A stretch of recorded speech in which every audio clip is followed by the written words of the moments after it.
আসসালামু আলাইকুম রহমতুল্লাহ।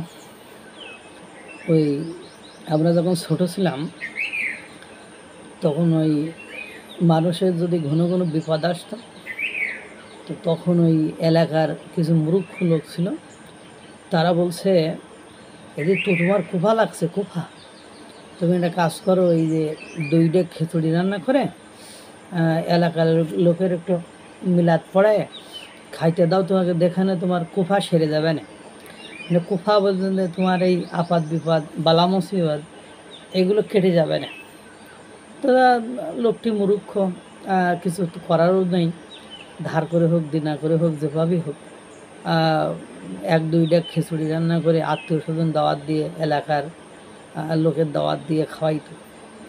তো এখন এই যে হাসনাত আবদুল্লাহ, সারজিজ, হান্নান মাসুদ, নাহিদ ইসলাম এদেরকে কুফা লাগছে, আর সবচেয়ে বড় কুফা লাগছে হলো হাসনাত আবদুল্লার।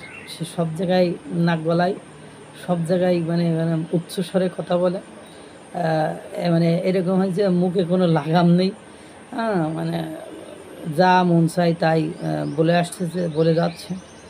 এই জন্য সর্বত্রই সে অপমানিত হচ্ছে। সে মাইর খাইছে, সবাই সব জায়গায় গেলে মাইর খাইছে। এর আগে আহতদের মাইর খাইছে, তার আগে ঢাকা বিশ্ববিদ্যালয়ের অধীনে থাকা যে 7 কলেজ ছিল, ঢাকা কলেজ, ইডেন কলেজ, তারপরে কবি Nazrul college, Suhrawardy college, Titumir college, Bangla college, এই যে কলেজগুলো আছে এগুলো ঢাকা ইউনিভার্সিটির অধীনে 7টা কলেজ ছিল।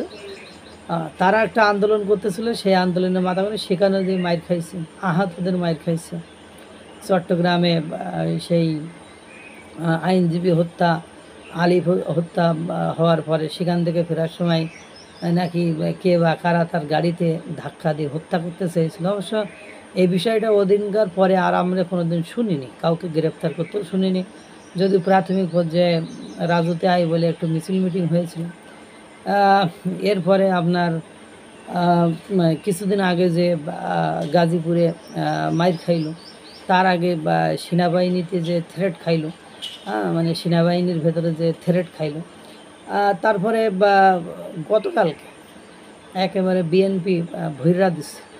বিএনপির মানে সিনিয়র নেতা শামসুজ্জামান দুদু সাহেব, উনি বলছে যে মুখ সামলায় কথা বলবা, মানে কথা যে কথার দায়ভার নিতে পারবা না সেই কথা বলবা না। বিএনপি যদি প্রস্রাব করে দেয়, প্রস্রাবের তোড়ে তুমি প্রস্রাবের সাথে বঙ্গোপসাগরে ভেসে চলে যাবা। মানে বিষয়টা কি বুঝতে পারছেন? তারপর বলছে বিএনপি যদি থুতু দেয় তুমি থুতুই ডুবে মরে যাবা। মানে এরকম একটা অবস্থা। মানে থুতু, প্রস্রাব এই দুটো শব্দ বাংলাদেশের ইতিহাসে খুব বেশি সম্মানসূচক শব্দ নয়। এখন এর আগে মাইক দিছে, এবার থুতু আর মানে মাইকের আগে খাইছে, আপনারা সেটা জানেন। এখন থুতু আর প্রস্রাবের তোড়ে জোরে একেবারে মনে করে হাসনাত আবদুল্লাহ বঙ্গোপসাগরে যাও, বঙ্গোপসাগরে গেলে তো নিস্তার নেই। তার মানে তার অবস্থা খুব খারাপ। আল্লাহ তাআলা সকলকে ভালো রাখুক, সুস্থ রাখুক। আসসালামু আলাইকুম ওয়া রাহমাতুল্লাহ।